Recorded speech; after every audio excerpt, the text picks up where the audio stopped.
Vamos abrir a palavra de Deus em Êxodo capítulo 16.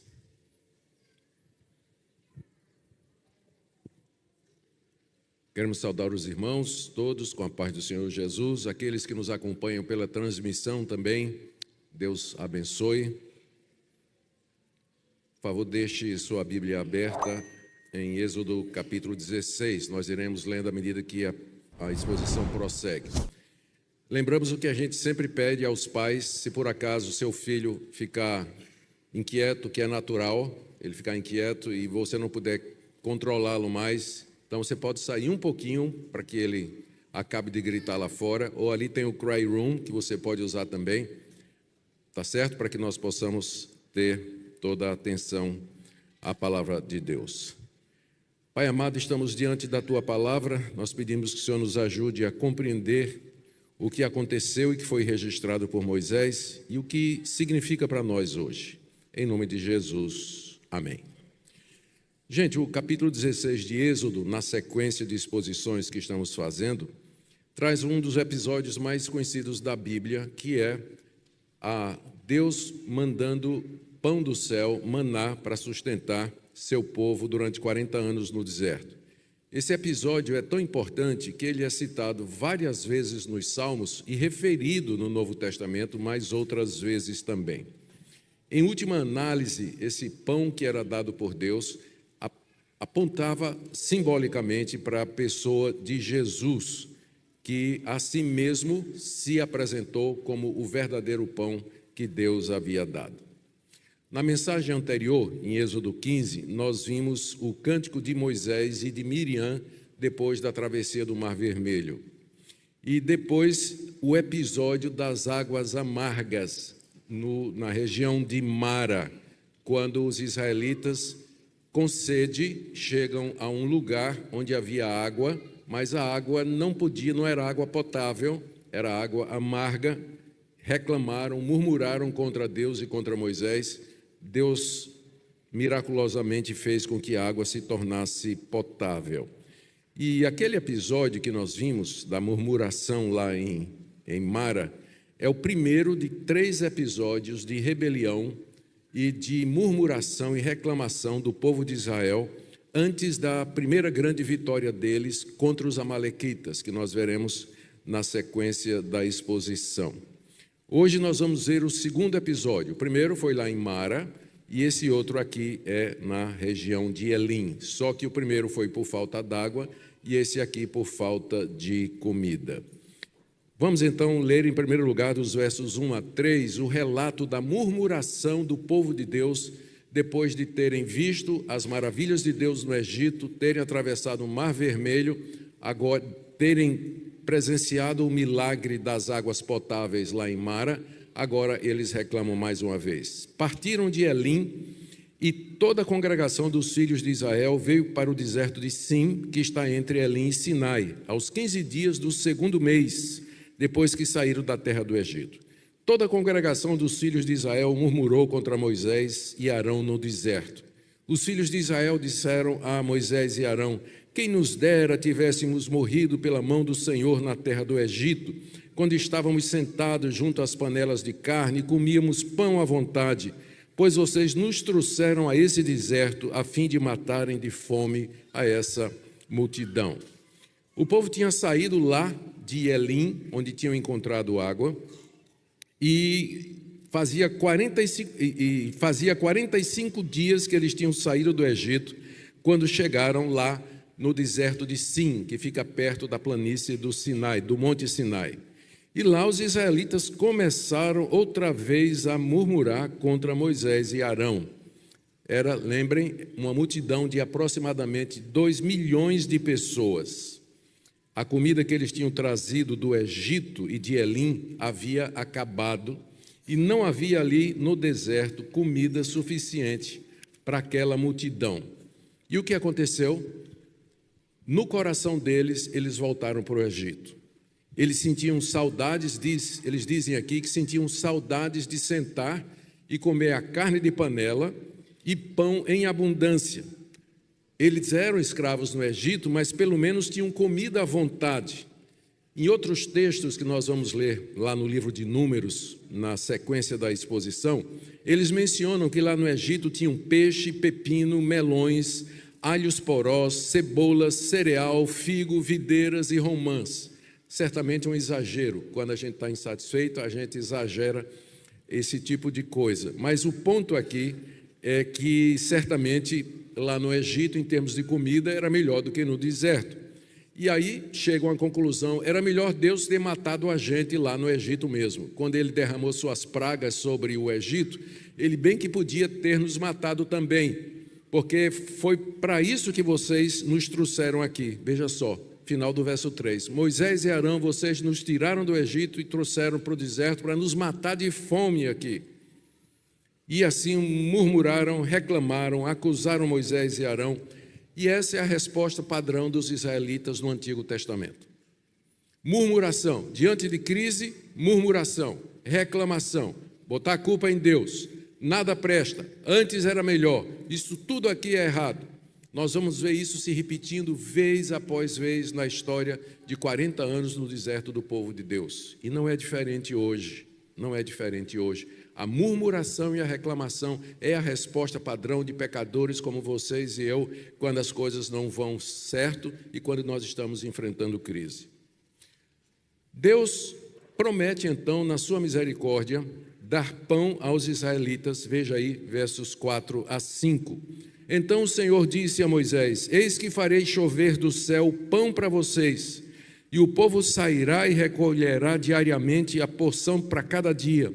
Eu os porei à prova para ver se andam na minha lei ou não.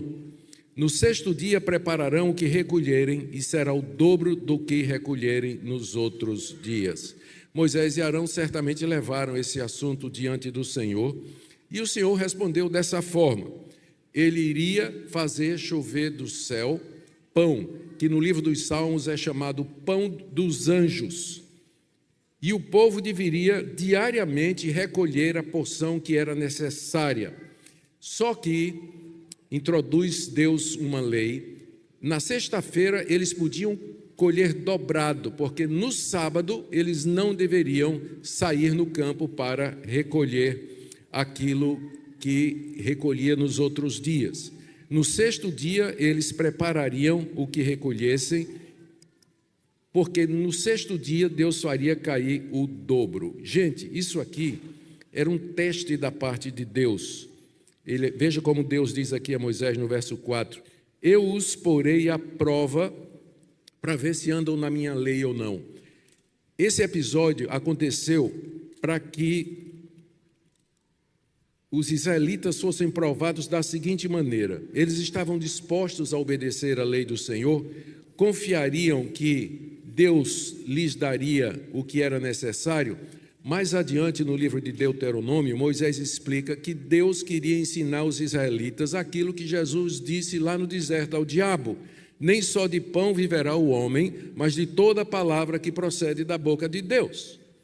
Será que os israelitas confiariam que Deus supriria a necessidade deles, a ponto de que no sábado eles não precisariam colher o maná, tendo sido colhido na sexta-feira? Essa dependência de Deus é o que o episódio do maná nos ensina. É isso o ponto principal dessa história aqui. Então, Deus disse a Moisés e Arão: Eu vou dar pão para vocês, mas vocês vão colher só até sexta-feira. No sábado vocês vão descansar e vão confiar na minha provisão. Era o teste que Deus estava colocando diante dos israelitas. Moisés e Arão, então, se voltam para o povo e corrigem a teologia do povo, do verso 6 até o verso 10. Acompanhem. Então Moisés e Arão disseram a todos os filhos de Israel: Hoje à tarde vocês saberão que foi o Senhor quem os tirou da terra do Egito. E pela manhã vocês verão a glória do Senhor, porque Ele ouviu as murmurações de vocês contra o Senhor. Pois quem somos nós para que vocês fiquem murmurando contra nós? Moisés continuou: Isso acontecerá quando o Senhor à tarde lhes der carne para comer e pela manhã pão à vontade, porque o Senhor ouviu as murmurações com que vocês se queixam contra Ele. Pois quem somos nós? Vocês não estão murmurando contra nós, mas contra o Senhor. Então Moisés disse a Arão: diga a toda a congregação dos filhos de Israel: cheguem-se à presença do Senhor, pois ele ouviu as murmurações de vocês. E enquanto Arão falava, toda a congregação dos filhos de Israel olharam para o deserto, e eis que a glória do Senhor apareceu na nuvem. Olha o que é que Deus disse ao povo através de Moisés. Primeiro, que ele tinha escutado as murmurações do povo. Deus está presente, ele é onisciente, tudo ouve. Ele ouviu as murmurações, ele percebeu as reclamações do povo que ele tinha tirado do Egito. Disse em seguida que eles haveriam de comer carne naquele mesmo dia. Estavam com fome? Ok, vocês vão comer carne ainda hoje, antes do final do dia. E amanhã, de manhã, vocês vão comer pão, disse Deus ao povo através de Moisés. Está aí no verso 12. E assim vocês vão saber que não é culpa de Moisés e de Arão, porque vocês estão dizendo, acusaram Moisés e Arão de terem trazido vocês para matar vocês no deserto. Não foi ele não foram eles não, fui eu que tirei vocês do Egito. E a prova disso é o milagre que eu vou fazer para atender a vocês. E a palavra de Deus se cumpriu naquele dia. Ao cair da tarde, a palavra de Deus se cumpriu naquele dia, nós veremos como isso aconteceu daqui a pouco. O ponto aqui é que Deus convoca a congregação e diz e corrige a teologia. Murmuração de vocês não é contra homens, mas contra mim. E, gente, no final, quando nós analisamos as murmurações e reclamações que a gente faz, no final é sempre contra Deus. Sabe por quê? Pelo menos para o calvinista. Porque nós acreditamos que tudo acontece debaixo da providência de Deus, não é verdade? Nada acontece sem que Deus haja decretado. Então, se as coisas vão ruins e a gente reclama, no final a gente está reclamando contra quem? Contra aquele que faz com que todas as coisas aconteçam. Então, o reformado tem esse problema. Toda vez que ele reclama, você não está reclamando da sua mulher, do seu marido, do seu vizinho, do seu trabalho, você não está reclamando da sua saúde, você não está reclamando dos seus filhos, dos seus pais. Em última análise, e essa é a última consequência do pensamento reformado, você está reclamando contra Deus, porque você admite que Ele é soberano e que Ele governa todas as coisas, e pela sua providência. E, portanto, quando não está do seu agrado, quando a crise vem e você se queixa, você murmura, coloca a responsabilidade em outras pessoas, você está acusando Deus de ser injusto. Na misericórdia de Deus, Ele resolveu mostrar isso para os israelitas, dando para eles pão e carne, coisa que Moisés e Arão não podiam fazer, para dizer que era Ele que estava por detrás do que estava acontecendo. Eles haveriam de comer carne de tarde e no dia seguinte de manhã eles comeriam pão, e assim eles saberiam que foi Deus e eles veriam a glória do Senhor.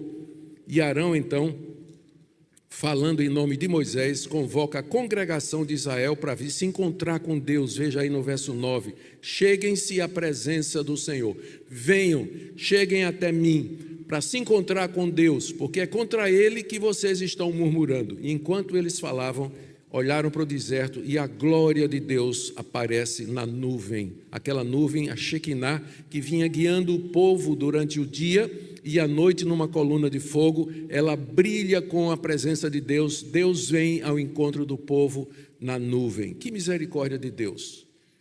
E que ingratidão! Esse povo tinha acabado de sair do Egito, viram o poder de Deus, atravessaram o Mar Vermelho, lá em Mara tiveram água potável, encontraram água no deserto de Elim, e agora, porque faltou comida, e lembrem, eles tinham gado, não é verdade? Eles tinham levado ovelhas, tinham trazido bois, eles não queriam abrir mão daquilo ali, não queriam sacrificar aquilo para comer, porque era como uma espécie de tesouro, era dinheiro, era bem material. E aí veio a reclamação daquela insatisfação toda. E então Deus, na sua misericórdia, manda pão e carne. Veja aí do verso 11 até o verso 16. O Senhor disse a Moisés: tenho ouvido a murmuração dos filhos de Israel. Diga-lhes: Ao crepúsculo da tarde vocês comerão carne, e pela manhã vocês comerão pão à vontade, e saberão que eu sou o Senhor seu Deus. À tarde apareceram codornizes e cobriram o arraial. Pela manhã havia orvalho ao redor do arraial. E quando o orvalho que tinha caído se evaporou na superfície do deserto, restava uma coisa fina, semelhante a escamas, fina como a geada sobre a terra. Quando os filhos de Israel viram aquilo, perguntaram uns aos outros: "Que é isso?" Porque não sabiam o que era. E Moisés respondeu: "Isso é o pão que o Senhor dá para vocês comerem.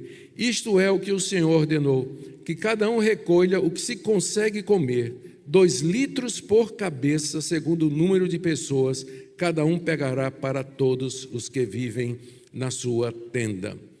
Deus disse a Moisés, ele veio na nuvem, o povo estava reunido, a glória do Senhor se manifestou, Deus falou com Moisés, que falou pelo povo, dizendo: "Escutei as reclamações de vocês", verso 12, "hoje à tarde vocês vão comer pão, e amanhã de manhã cedo vocês vão comer carne, e amanhã cedo vocês vão comer pão, e assim", verso 12 ainda, "e assim vocês vão saber que sou eu que estou por detrás do que está acontecendo." E a palavra de Deus se cumpriu exatamente como ele tinha dito. Ao cair da tarde, deu uma revoada de codornizes, e esses pássaros vieram e pousaram em todo o acampamento. E certamente foi um corre-corre, né, para pegar as codornizes, né? Os meninos devem ter adorado fazer aquilo ali.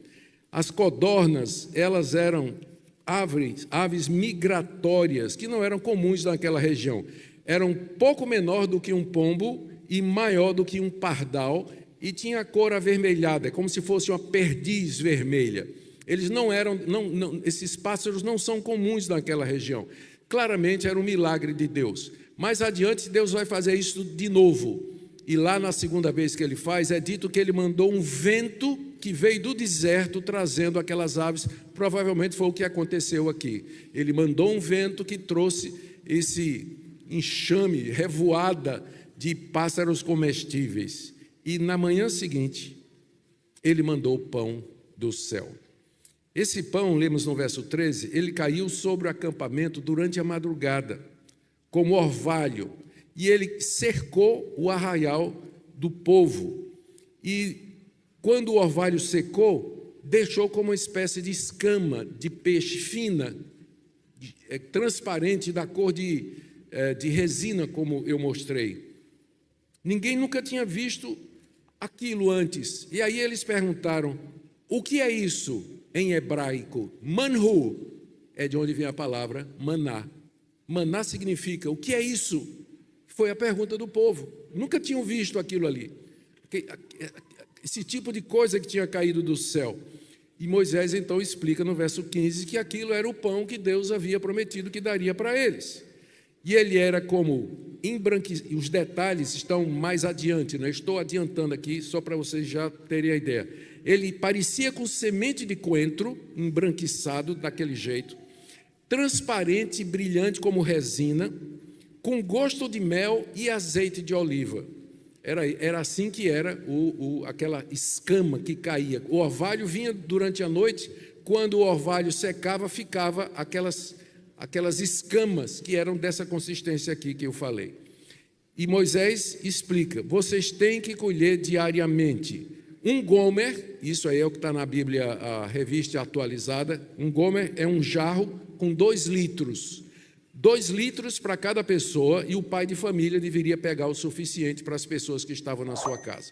Então, acordaram: maná, o que é isso? Manhu, o que é isso? E aí, então, eles recolhiam para cada pessoa 2 litros. E está aí no verso 17 até o verso 22. Assim fizeram, acompanha aí, assim fizeram os filhos de Israel, e recolheram uns mais, outros menos, conforme a medida fixada. E não sobrava para quem havia recolhido muito, nem faltava para quem havia recolhido pouco, porque cada um recolhia o quanto conseguia comer. Então Moisés disse: ninguém deixe nada para a manhã seguinte. Lembra que Jesus disse: o pão nosso de cada dia nos dá hoje. Baseado aqui. Ninguém deixe nada para o dia seguinte. Eles, porém, não deram ouvidos a Moisés. Típico, não é? Não deram ouvidos, e alguns deixaram do maná para a manhã seguinte, mas deu bicho e cheirava mal. E Moisés se indignou contra eles. Colhiam-no, pois, manhã após manhã, cada um quanto conseguia comer, porque vindo o calor do sol, o maná se derretia. No sexto dia, colheram alimento em dobro, 4 litros para cada um, e os príncipes da congregação vieram e contaram isso a Moisés. De maneira miraculosa, vou comentar agora essa passagem, do 17 até o 22. De maneira miraculosa, quem colhia demais não sobrava, e quem colhia de menos não faltava. Paulo vai citar essa passagem na segunda carta aos Coríntios, quando ele encoraja os crentes de Corinto a contribuir para aliviar o sofrimento dos crentes pobres de Jerusalém. O que sobra não vai fazer falta, e para o que faz falta, a abundância de quem tem vai suprir. Esse ato miraculoso mostra a provisão de Deus, como nós temos aí no verso 17 a 18. O que Deus, através de Moisés, disse: não deixem nada para o dia seguinte. Tipicamente, Israel desobedeceu. Por quê? Perceberam o teste da fé? Vocês não vão colher nada para amanhã, porque basta cada dia o seu próprio pão, né? Basta cada dia o seu próprio pão. Então, amanhã eu vou dar comida a vocês, então colham para hoje. O incrédulo do israelita dizia assim: sei lá se vai ter pão hoje, eu estou vendo que eu estou com pão aqui, o que é que eu vou fazer? Eu vou pegar esse pão e vou guardar para amanhã. Mas ninguém pega Deus de surpresa, né? Quando eles acordaram e foram pegar o pão dormido, tinha dado bicho e tinha apodrecido, né? Você não pega Deus de surpresa. Deus disse: não, é o pão nosso de cada dia. Vocês têm que aprender a confiar em mim, que eu vou cuidar de vocês. E aí então o povo fez direitinho. Verso 21, colhia manhã após manhã, e quando o sol saía, o maná derretia, acabava. Era um teste realmente da fidelidade de Deus, se eles haveriam de confiar em Deus ou não. E aí os líderes da congregação, os líderes das 12 tribos vieram até Moisés, verso 22, e contaram a Moisés, e queriam saber o porquê disso aí, por que não podia colher no sábado, por que no sábado não caiu o maná. E aí nós temos a resposta de Deus, através de Moisés, que é a instituição do sábado, do dia de descanso. Não é que não havia esse conceito antes, porque lá em Gênesis 2, está falando que Deus criou o mundo em 6 dias e descansou no 7º. Então, o conceito de trabalhar 6 dias e descansar 1 já havia. E aqui Deus está começando a institucionalizar. Essa é a resposta que Deus deu então a Moisés, que deu aos líderes. Verso 23, Deus havia determinado que o sábado fosse dia de descanso. Era uma dádiva de Deus para eles. Na verdade, eles não precisariam nem colher nada no sábado, porque na sexta Deus já teria dado em preparação adiantada. O santo sábado é a única vez que aparece essa expressão. O santo sábado, geralmente a expressão santo se referindo a uma data, tem a ver com as festas religiosas, mas é a única vez no Antigo Testamento que é chamado santo sábado. Na sexta, eles podiam... Moisés explica: olha, na sexta vocês podem colher 4 litros, podem assar no forno, cozer na água e guardar para consumir no sábado. E o povo obedeceu à lei do Senhor, 24 a 26. E no sábado, o maná não cheirou mal e nem deu bicho. Se você fizesse da quarta para a quinta, ele apodrecia. Mas da sexta para o sábado, não. Para quê? Para que você pudesse comer no sábado. Mas o que é que acontecia? Alguns desobedeceram à lei do Senhor, verso 27 e 30. No sábado, eles saíram para procurar maná e não encontraram. E Deus ficou indignado contra eles, versos 27 até o verso 30. 27 até o verso 30. Queridos, Moisés exorta o povo no verso 29. O Senhor deu a vocês o sábado, por isso ele no sexto dia lhes dá alimento para 2 dias. Cada um fique onde está e ninguém saia do seu lugar no 7º dia. Assim o povo descansou no 7º dia. Você tem a instituição da lei de Deus que vai entrar nos 10 mandamentos, o 4º mandamento, que nós temos de trabalhar 6 dias, mas o 7º dia é o dia de descanso, em que nós repousamos das nossas obras e nós dedicamos esse santo dia para o Senhor. E, finalmente, o maná é colocado como memorial do cuidado de Deus. Veja, do verso 31 até o verso 36. A casa de Israel deu àquele alimento o nome de maná. Ele era como semente de coentro, branco e com gosto de bolo de mel. Moisés disse: essa é a palavra que o Senhor ordenou. Dele você pegará 2 litros e guardará para as futuras gerações, para que vejam o pão com que eu sustentei no deserto quando os tirei do Egito. Então Moisés disse a Arão: pegue um vaso, ponha nele 2 litros de maná e coloque diante do Senhor para que seja guardado para as futuras gerações. Como o Senhor havia ordenado a Moisés, assim Arão o colocou diante da arca do testemunho para o guardar. E os filhos de Israel comeram maná durante 40 anos, até que entraram na terra habitada. Comeram maná até que chegaram aos limites da terra de Canaã. A porção de um maná para cada pessoa era 1/10 da medida padrão, que tinha 20 litros. Lemos aqui, primeiro, que os israelitas batizaram o pão de maná, que significa o que é isso, e que ele era como flocos, como escamas, embranquiçado como semente de coentro e doce como bolo de mel. No livro de Números, você vai ter acrescentado que tinha gosto de azeite de oliva também e parecia com resina. Deus manda que Moisés guarde 2 litros do maná para servir de memorial. Isso aqui não era para ser feito naquele momento ali, mas era quando a arca fosse construída e o tabernáculo fosse construído. Então, 2 litros de maná era para ser colocado ali, para que as futuras gerações percebessem, ouvissem com o que Deus sustentou o seu povo 40 anos no deserto. Mais adiante, Moisés e Arão fizeram exatamente isso.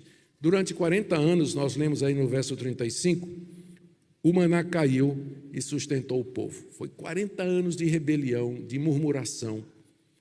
A gente pode até compreender, né? Purê de maná, batatada de maná, pão de maná, waffle de maná, cereal de maná, né? 40 anos comendo aquele pão que vocês viram no slide aqui. Deus sustentou o seu povo, mas mais do que sustento, era uma prova de satisfação, ensinar o contentamento, depender de Deus. E o povo de Israel falhou miseravelmente durante os 40 anos que passou ali no deserto por conta das murmurações. Eu quero caminhar para o final e fazer a segunda parte da nossa mensagem. A primeira parte, a gente estuda o texto com a pergunta: o que é que esse texto quer dizer? Qual o significado dele? Entendemos o texto? Aí vem a segunda pergunta: o que é que esse texto exige de mim hoje? Quando eu leio isso, quando eu entendo o que foi exposto aqui, o que é que eu vou fazer? Vou simplesmente sair do mesmo jeito que entrei na igreja? Vai entrar no meu ouvido, sair no outro? Foi uma aula de história, uma aula de geografia, de arqueologia, de Bíblia?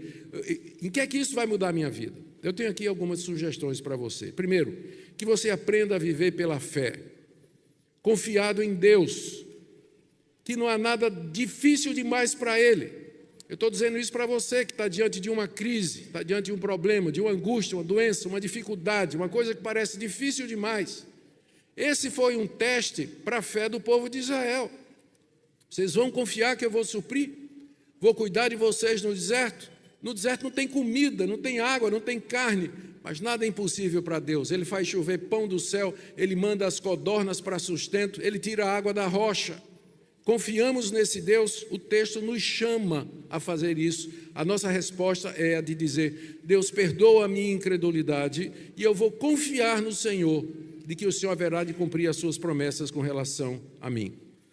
Segunda coisa que esse texto nos ensina, ele chama, é que nós preservemos o dia de descanso, que na antiga aliança era o sábado, e na nova aliança é o dia do Senhor, o dia da ressurreição de Cristo. Quando Cristo ressuscita de entre os mortos, ele entra no seu repouso e nos dá acesso ao repouso eterno, através da ressurreição dos mortos. Então, os cristãos, desde cedo, entenderam que o sábado se cumpria plenamente na ressurreição de Cristo, que foi no primeiro dia da semana. Para muitos de vocês, esse dia do Senhor não tem importância, mas vejam a importância que é dada aqui. Vejam a importância, como nós devemos tratar esse dia, o dia do Senhor, como um dia à parte, um dia em que, o quanto você puder, não fazer as coisas que você faz durante a semana. É um dia que você tira para se congregar com o povo de Deus, para descansar com sua família, para ter comunhão com Deus. Não transforme esse dia num dia comum, como os dias da semana, mas aprenda a santificar o dia do Senhor. É isso que esse texto nos chama. Esse texto também, e aqui eu digo para você, não murmure mais. Aprenda a estar satisfeito com aquilo que Deus lhe diz, porque toda vez que você murmura, você não está murmurando contra o seu trabalho, o seu patrão, contra esse país, contra seu vizinho. Não, você está murmurando contra Deus. Contra Deus. E esse é um pecado grave diante do Deus que nos criou, que nos ama e que nos tem abençoado com tantas coisas. Você pode começar pedindo perdão a Deus pela reclamação, pela murmuração, pela queixa, pela ingratidão diante de quanta coisa boa que Deus nos fez. A quarta sugestão, aplicação que eu queria dar a você, a nós, especialmente no dia de hoje, é que tem a ver com a liderança da igreja. Daqui a pouco nós vamos ter uma assembleia onde nós vamos eleger líderes para a igreja. Esse texto nos ensina que os líderes, primeiro, têm que ser humildes. Quem somos nós para vocês reclamarem contra nós, como se a gente tivesse tirado vocês do Egito? Nós não somos nada.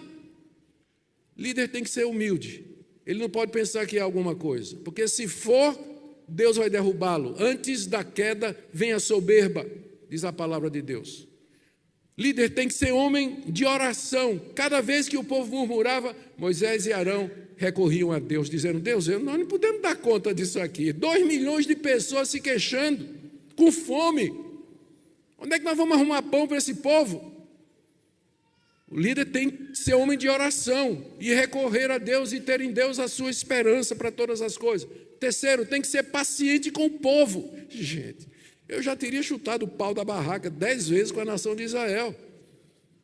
Que povinho murmurador, reclamador, nada estava certo, via defeito em tudo. Depois ele reclamava que não tinha pão, Deus dá o pão dos anjos, depois vão reclamar do maná também. Homens de Deus precisam ser fiéis a Deus e obedientes à sua palavra. Vejam como Moisés transmitiu fielmente os mandamentos de Deus e cumpriu todos esses mandamentos. E por último, esse texto nos lembra que nós temos que ler a Bíblia apontando para Cristo. Esse texto é um dos textos mais cristológicos do Antigo Testamento, porque o maná é uma figura de Cristo. O próprio Jesus disse isso, conversando com os judeus, no texto que nós lemos, pastor Samuel leu na abertura do nosso culto.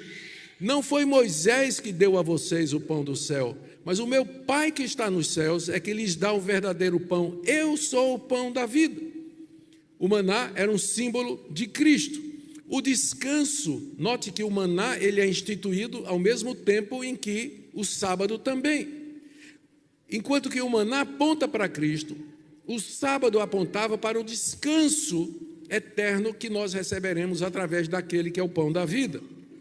Moisés e Arão, eles são vistos no Novo Testamento como figuras e símbolos do libertador Jesus, que nos livra da escravidão, do pecado, da morte do mundo e finalmente nos introduz no novo céu e na nova terra prometida. Você crê nessas coisas? O seu coração está nisso? É isso que essa passagem nos ensina, é isso que a Bíblia nos ensina. Ela aponta para Jesus, ela nos desafia, ela nos chama a mudar de vida e andar aqui de maneira satisfeita, feliz, contente com o nosso Deus, grato por tudo, sem reclamação e comendo e vivendo daquilo que o nosso Deus nos der, e particularmente do pão do céu que nos alimenta. Amém?